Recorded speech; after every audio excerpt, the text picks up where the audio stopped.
professionnels de l'acte de bâtir. Mesdames et messieurs, bonjour et bienvenue dans ce programme dédié à la semaine de l'architecte.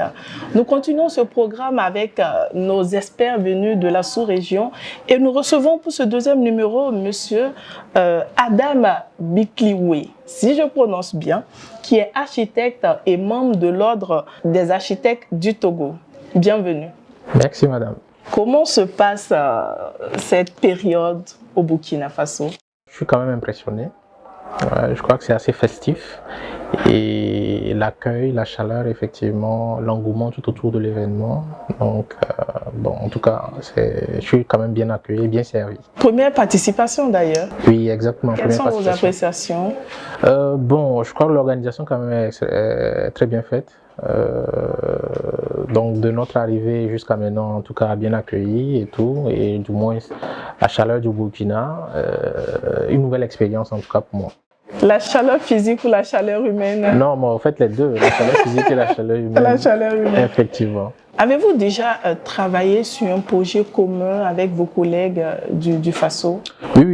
Donc je collabore, j'ai déjà collaboré effectivement avec certains confrères donc sur des sujets et ici et à Lomé chez moi également. Et des projets à venir peut-être aussi? Bon, on espère bien. Selon vous, quel est le rôle clé de l'architecte vraiment dans la reconstruction dans cette post-crise que connaissent nos différents pays? Oui, sur ce sujet, je crois quand même que c'est un bon sujet parce que c'est aussi un sujet d'actualité. C'est un sujet d'actualité. Il faut comprendre quand même que bon, l'architecte en fait joue un rôle majeur effectivement dans le développement de nos villes.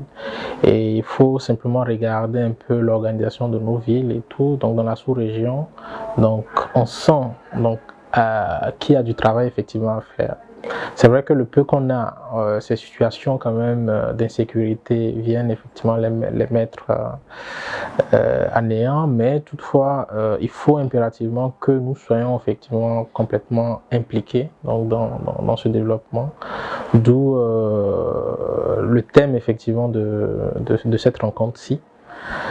Qui montre quand même que l'architecte doit jouer un rôle important effectivement dans le développement effectivement de nos villes après les différentes crises quand même qui se posent. Et je pense qu'à l'issue du panel qui a été fait à l'ouverture, ces choses acquises.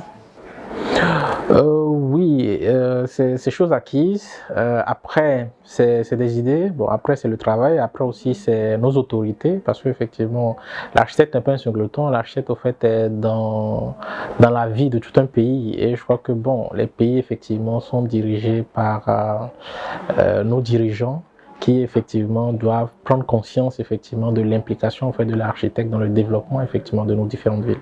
Pensez-vous que nous pourrons véritablement aboutir à la mise en place d'un véritable cadre de collaboration régionale, que ce soit le Togo, le Burkina, le Bénin, tous ces pays-là? Oui, vous pouvez quand même le constater. Au fait, tous ces pays effectivement vivent les mêmes réalités. Donc, et je crois que avancer ensemble, on va plus loin que d'aller seul. Donc, en gros, effectivement, je crois que ça va arriver. Aujourd'hui, je crois quand même que bon, nos différents ordres, au fait, sont interconnectés. Donc déjà, je crois que c'est la première pierre qui est là. Donc d'abord, il faut d'abord s'entendre et progressivement mûrir les idées pour pouvoir favoriser, créer cette intégration. Et selon vous, qu'est-ce qui différencie fondamentalement l'architecte burkinabé de l'architecte togolais? Est-ce qu'il y a une différence fondamentale? Je crois que l'architecture est universelle. L'architecture est d'abord universelle, mais après, elle est universelle certes, mais elle prend en compte au fait les différentes réalités effectivement du territoire. Et c'est ce qui est impressionnant quand même à Ouaga, parce que bon, déjà en regardant du moins les édifices, les projets, on sent quand même que bon, il y a quelque chose quand même qui est typique à Ouaga.